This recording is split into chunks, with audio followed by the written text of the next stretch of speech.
പണ്ട് പണ്ട് ചുടലൻ പോറ്റി എന്നൊരു മഹാമാന്ത്രികനുണ്ടായിരുന്നു. അദ്ദേഹത്തിൻ്റെ ഘോര തപസ് കാരണം ഒരു കുട്ടിച്ചാത്തനെ വരമായിട്ട് കിട്ടി. എന്ത് പറഞ്ഞാലും ചെയ്തു കൊടുക്കുന്നൊരു കുട്ടിച്ചാത്തൻ. പെട്ടെന്ന് തീർത്താൽ ഉടനെ അടുത്ത പണി തരാം.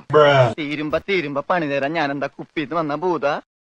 ഇനി എന്നെ കൊണ്ടുപോയ എനിക്ക് റെസ്റ്റ് വേണം അല്ലേ? ഈ പട്ടിപ്പണി എടുക്കാനല്ല ഞാൻ സ്വർഗലോകത്ത് നിന്ന് വന്നത്. നിനക്ക് റെസ്റ്റ് എടുക്കാൻ അനുവാദമില്ല. കള്ളപ്പോറ്റി നിന്നെ ഞാൻ കൊല്ലൂടാ. എങ്ങനെ ഇരിക്കണം? ആ, അങ്ങനെയാണ് ഞാൻ പോറ്റിയെ കൊന്നത്. പോറ്റി എന്നെ ഞാൻ ചാത്തനെ കൊന്നത്. ഞാൻ ചാത്തനല്ല. ആ, അതൊക്കെ പിന്നെ പറയാം. ആ, ഒരു പാട്ടങ്ങ് പാടിയട്ടെ.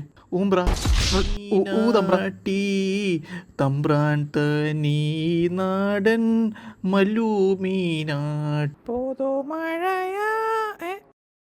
കറുത്തവരുടെ ചോറ് ഞാൻ കുടിക്കാറില്ല. പൊക്കോ.